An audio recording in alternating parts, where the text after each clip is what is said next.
I am so excited to announce that I have released the first official tarot diagnosis spread book.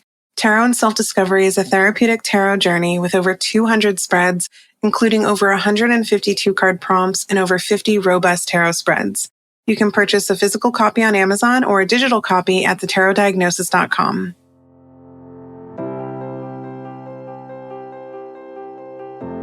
You are listening to The Tarot Diagnosis. I'm your host, Shannon. I'm a licensed psychotherapist, and I also happen to have a love for tarot. Each episode, I invite you to reflect with me as I work to demystify the tarot and the human experience, all while exploring tarot's connection to mental and emotional health. While this podcast may feel therapeutic, it is not meant to take the place of psychotherapy. So grab your cards and join me as I work to create a pathway to better understand ourselves and those around us. Being a therapist brings with it the privilege of witnessing current and collective patterns. And patterns tend to show up all around me all the time. I think I'm just highly aware of patterns. And in my therapy practice, several folks are in the midst of exploring relationship dynamics and the whole kind of should I stay or should I go question, along with other questions like how can I connect more deeply to those around me? Or in the case of a listener, actually, who reached out to me recently and asked, how can I form deep, lasting relationships in our current society where everything seems so quick and shallow? These questions, whether about staying or leaving a relationship or even just seeking deeper connections, I think really emphasizes this innate desire that we have for meaningful connections and relationships. And, through my work as a therapist, my job is to help people navigate these more complex emotional landscapes, with one of the goals being to increase insight and foster or help folks foster authentic, lasting relationships amidst this really fast pace, or like the listener said, quick and shallow world that we often live in. It's interesting because I really grabbed a hold of the listener using the words quick and shallow. There was something about those descriptors that really stuck with me. They're words I don't identify with personally, so maybe that's why, because I was like, oh, quick and shallow, no thank you. But, I feel like my whole life is about deep, meaningful connections, both personally and professionally. So there is a part of me that feels disconnected from that concept of superficial and quick and shallow, because I do whatever I can to avoid those types of relationships. I mean, I know that they're unavoidable. Like, if we think about boundaries, for example, like you're going to have a quick, shallow relationship with the person who you always see at the cash register at your grocery store, or maybe your neighbor who you're not super close with, like you're going to wave and maybe exchange some pleasantries. And those types of superficial connections are totally appropriate. But I think what the listener is saying, and a lot of my clients are saying, is, I have these deeper relationships with people in my life, or I have the desire to have these deeper relationships with people in my life, but it seems like we can't necessarily get past this superficial level. Or, if we think about it in terms of dating, we live in a world that is, swipe culture, quickly swipe left or swipe right. And we're having to make a decision about somebody and judge someone within a matter of, a second. It's wild. And I think that can exacerbate what the listener was saying about feeling like we live in such quick, shallow times. Because even think about how we engage with social media, TikTok, Instagram, Facebook, all the social media platforms. We are constantly quickly swiping. We might read a reflection that someone is sharing and then maybe comment something, very quickly, but that's still, even though we're engaged in reading someone else's deep reflection, we're either not responding, or we're, maybe saying, oh, thank you for sharing that. Or, kind of exchanging those pleasantries like I mentioned earlier that you might with a neighbor.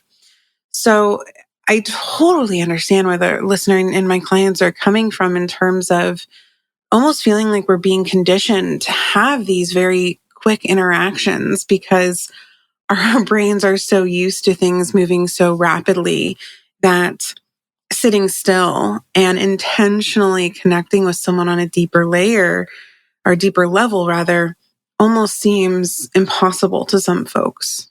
Before I even started recording this episode, I was kind of just mindfully shuffling my deck, just as I do as a meditative practice. And I decided to just pull some cards, and I ended up pulling the King of Cups and the Ten of Wands.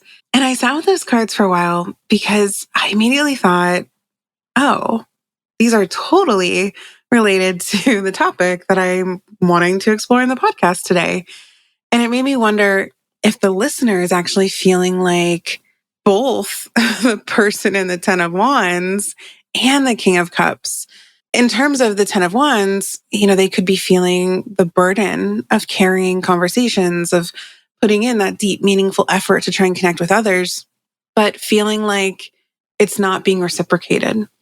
And then the King of Cups could possibly represent their desire and also their current capacity for depth and emotional connection, which this actually reminds me of a conversation I had with a client recently.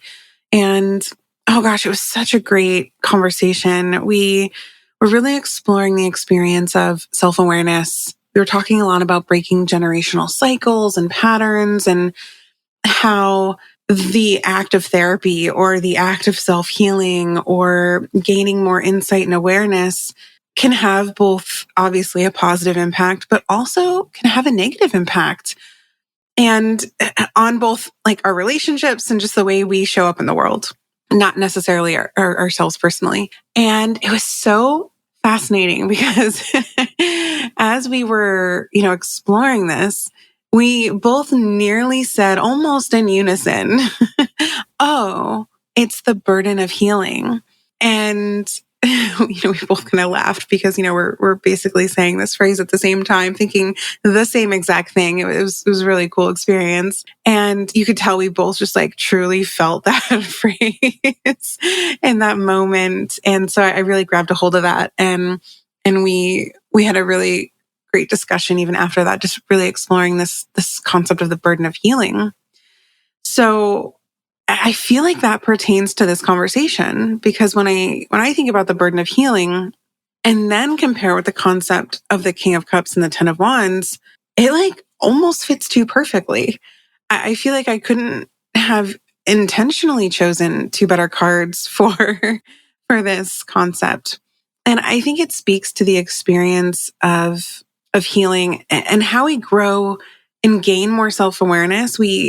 Through that process, we expand our container of tolerance, so to speak, our container of tolerance for discomfort and desire for curiosity, for depth, for emotional connection, for, the capacity to have difficult conversations or explore parts of ourselves, perhaps our shadow, that maybe others don't have the capacity to explore. So, here we are approaching new relationships with, our huge container, because we've done all this work, this self-growth, and we have all this insight, and we've, exercised our capacity for and grown our level of tolerance, and we're all excited, and we meet this new person, whether it's platonic or romantic, and we're carrying this, like, I'm thinking about those, literally thinking about a container and those big, like, clear plastic tubs or even like just the black tubs that you can get at like Costco or something.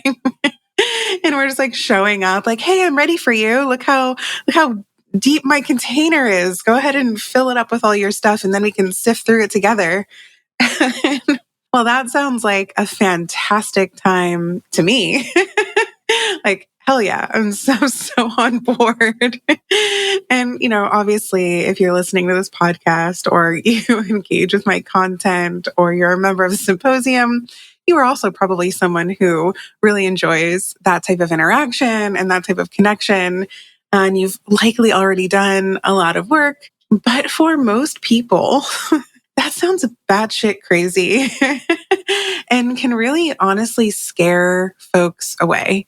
So I think that's important to to keep in mind as we think about our capacity for depth, and how we should also be curious about what other folks' capacity for depth might be. I really want to take a moment to explore this King of Cups more for a second, because I think there's a lot of us that crave relationships that allow, not even a lot of us, I think I would argue that the majority, if not all of us, crave or need relationships that allow us to be seen and understood, where our emotional and psychological worlds and depths are not only acknowledged, but almost like celebrated in a way. And I think that desire is embodied in the archetype of the King of Cups, because the King of Cups really exemplifies that emotional maturity, that compassion, that kind of deep understanding of the human experience. I think, in fact, if we were to go back to the concept of this container, I would argue that the King of Cups container is almost as large as the sea that he floats upon. I mean, if the sea is his container, he's kind of like, yep, I'm in it. And all this water is all the work that I've done and my capacity to hold space for other people and their work. And I'm just chilling. I can ride these waves. Nothing truly scares me about emotions. Like, I'm here for it. And if I get hit by a wave, that's okay. We'll figure it out.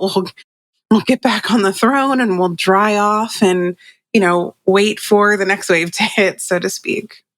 And well, that sounds great. I think this is kind of where a paradox emerges, because as we deepen our self-awareness and our emotional intelligence and emotional insight, the chasm between our capacity for connection and the readiness or even ability for others to meet us where we are at often widens.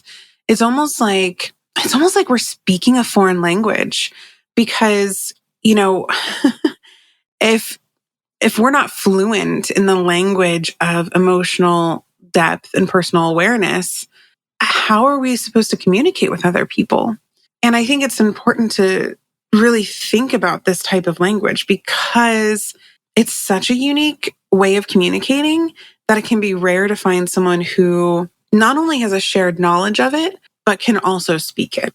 And I think the Ten of Wands actually illustrates this concept, that weight of carrying not only our own emotional burdens, but also the weight of carrying the hope and really a craving for others to be able to engage with us at this level, to be able to speak our language. It's heavy and it can feel really isolating. I think the comparison of this to language is important, because if we find ourselves among people who we don't speak their language and they don't speak ours, communicating suddenly does become very superficial, very surface level, often very quick and very shallow, just like the listener mentioned. So I wonder, when we find ourselves in these positions where we want to connect with somebody, to really find some curiosity of, how am I communicating? What language am I speaking? What language is this person speaking? Oh, clearly we are speaking two different languages and we don't get it. Because I think it's easier for us to maybe find some empathy or some patience when that happens. I think this idea truly speaks to the concept of the burden of healing, because we desire that deep, meaningful connection. We might have to make a sacrifice and meet others where they are at if they're not able to meet us where we are at. So if we think about language, we might have to, if someone is not able to communicate with us, we then have to think, okay, what can I do or what can I say to describe what I'm thinking or what I'm feeling, what I'm needing in a way that they might be able to understand, which I think naturally leads to a question. So, what are we supposed to do? What do we do with this desire for depth when it feels like the world around us is either content with this quick, shallow exchange, or when we don't speak the same language. And I think I should pull a card. So let's do that. I am, of course, using Tarot Vintage. I was using Modern Witch for a little while, but I'm back on my Tarot Vintage. All right, let's see. Oh, so that's funny. So Temperance just fell out.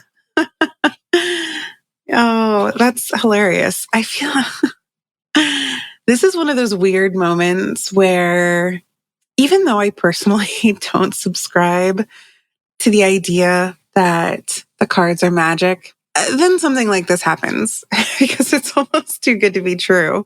Because, of course, Temperance would have been an easy answer to this question that I just asked. What do we do? Oh, we find balance, like Temperance, of course. But I wanted something different. It's so funny because Temperance was in my head. And as I'm asking that question, I'm like, oh, like it would be easy to explore the archetype of Temperance. But I want something different. And Tarot was like, no, it's Temperance. The answer is Temperance. So that's what we're going with. We're talking about Temperance. And I know that I said, oh, balance, because often folks attribute Temperance to balance. And that's a totally fine interpretation. And I do feel like it applies here as well.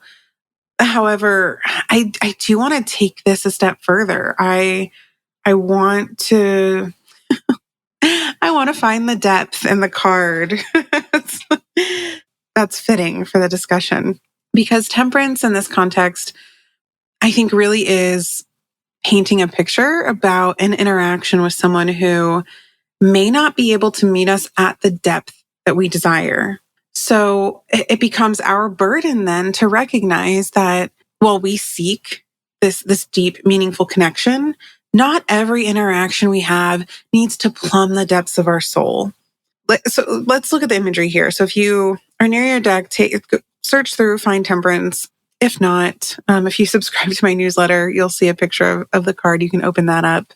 But, if we look at the imagery, I feel like I'm immediately drawn to the feet because, we have one foot on dry land, which could represent that more superficial surface level connection. And then the other foot has just their toes in the water. The whole foot isn't in though. And I think that's an important distinction here.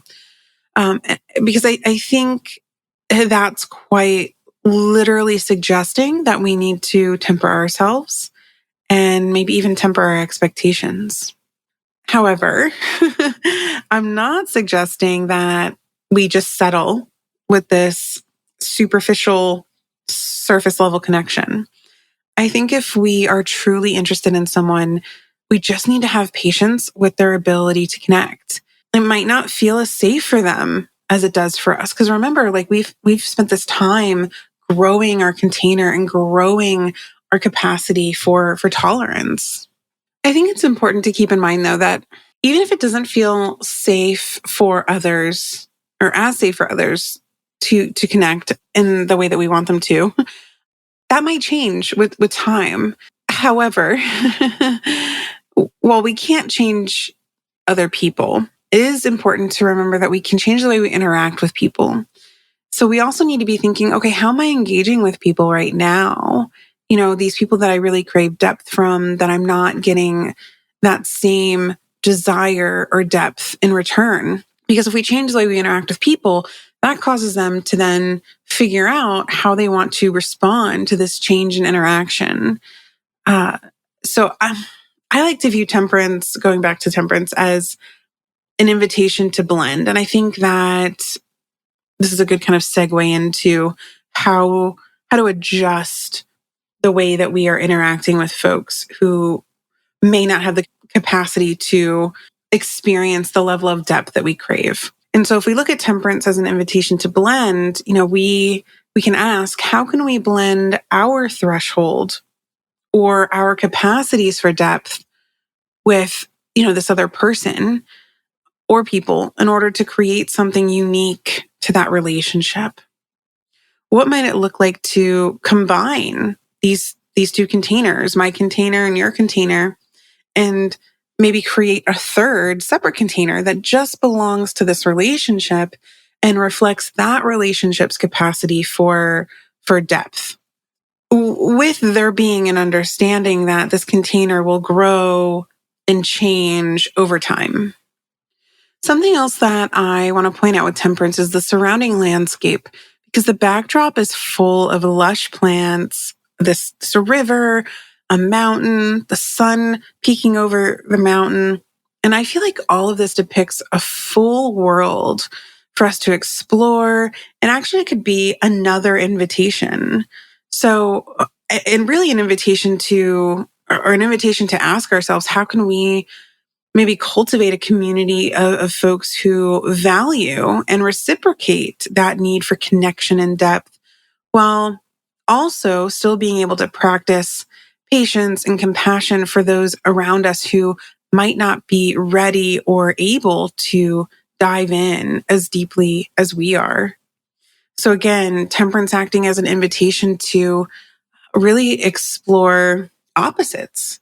How can we hold space for two different things, or combine these two different things to create something new entirely? And I actually feel like this is where the King of Cups returns to guide us not only to seek depth, but also to embody, or help us embody and step into that patience and compassion and empathy and understanding that temperance was just describing. Because we learn to navigate the waters of connection, understanding that while some relationships may never move beyond the surface, that surface level, that superficial layer, others will meet us in the depths.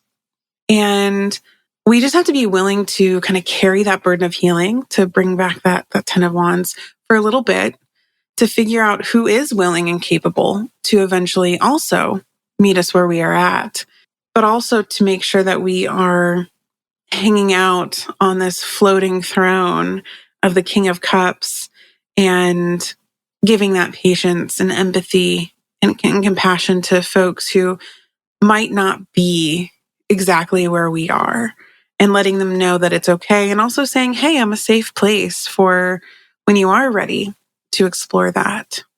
I do want to go back just for a moment to talk about feelings of isolation and even loneliness, especially when you've done, you are someone who's done a lot of work and you have a large capacity, for depth and emotional connection, because there's a lot of loneliness and isolation depicted in the 10 of Wands and the King of Cups. And I just want to validate that it can feel like, even though the King of Cups has done all this work and it's a great archetype to embody, it's not great just being on this little floating island by yourself.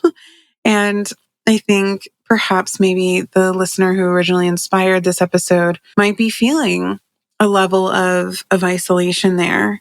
And, I think if the listener's question, or anyone who else is listening who relates to this, is craving that deep kind of connection and lasting relationship with someone, and you truly feel like they are the person for you, having that patience and compassion is important.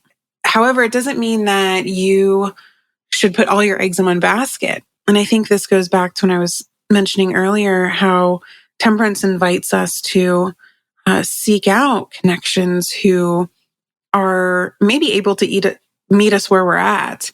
So just because you might not be able to have that deep, meaningful connection with this one particular person doesn't mean that you still can't find a community of folks who enjoy that level of depth and connection in the meantime. So I think it also boils down to, what do I like? What do I enjoy? Where do I find my depth? And where might those other people hang out?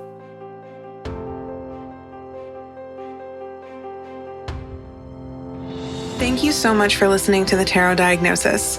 For more tarot and mental health content, follow The Tarot Diagnosis on Instagram. You can also subscribe to the podcast so you never miss an episode, and sign up to receive the Tarot Diagnosis emails, where you'll have access to exclusive spreads and exciting announcements. To join an incredible community of tarot and psychology enthusiasts, join the Tarot Diagnosis membership community, The Symposium, by visiting thetarotdiagnosis.com.